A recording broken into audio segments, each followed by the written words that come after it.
ఆర్థిక సమ్మె స్టార్ట్ చేసి ఈ వేళకి 25వ రోజు. ఈ 25 రోజుల్లోని మా కోరికలు, మా డిమాండ్లు తీర్చడం అడ్డుంచండి. 3 సార్లు ఒకరోజు తాళాలు బద్దలు కొట్టించారు. తాళాలు బద్దలు కొట్టించి వాళ్ళ చేత జిఎంఎస్కేల చేత స్టాక్ ఇప్పిస్తానన్నారు. అది అయిపోయిందండి, ఆ బెదిరింపు అయిపోయిందండి.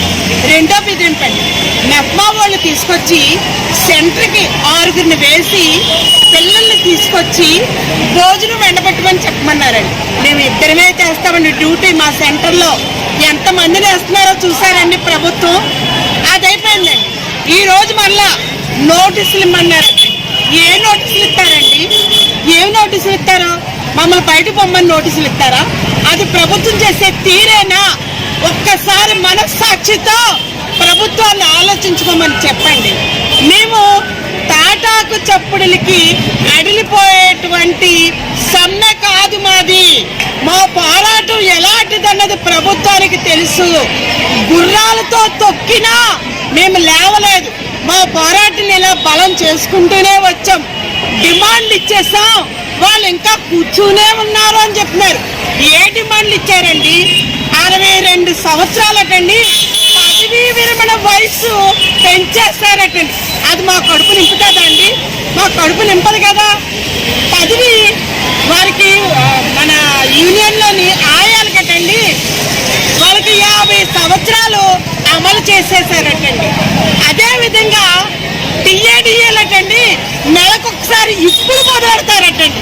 2017 నుంచి మాకు ఇవ్వలేదండి టీఏడిఏలు, ఇప్పుడు మొదలెడతారటండి. చూసారండి ఆ డిమాండ్లు ఎంత మంచి డిమాండ్లో మాకు ఇచ్చారో. మేము అడిగే డిమాండ్ ఏంటండి?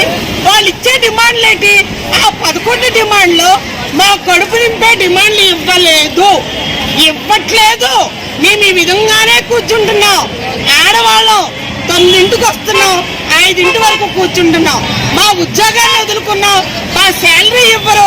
అన్నీ వదులుకుని వచ్చి మేము ఈ విధంగా కూర్చున్నామంటే ప్రభుత్వానికి కొంచెమైనా కనువిప్పు లేదు. కనువిప్పు రాదా అండి? మేమందరం కూడా మా అన్న అని మేము వేసాం. ఏది మా అక్క చెల్లెళ్ళు బాధలు నేను చూస్తానని ప్రభుత్వానికి గడ్డ ఎక్కముందు హామీ ఇచ్చాడండి ఆయన. తెలంగాణ కన్నా 1000 రూపాయలు ఎక్కువ ఇస్తాను మా అక్క చెల్లెలకి.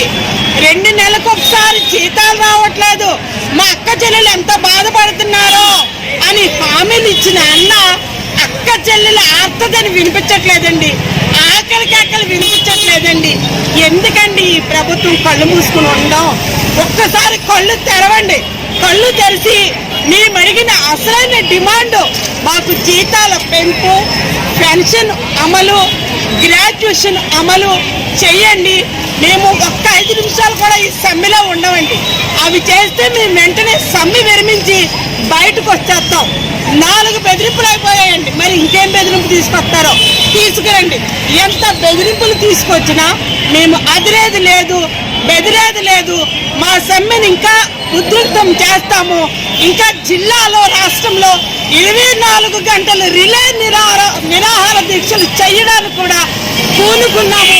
ప్రాణాలైనా పోగొట్టుకుంటాం కానీ మా యొక్క డిమాండ్స్ని మేము దక్కించుకునే వరకు ఈ సమ్మెను మేము ఇంకా ఉధృతం చేస్తామని ప్రభుత్వానికి తెలియజేయడమైనది.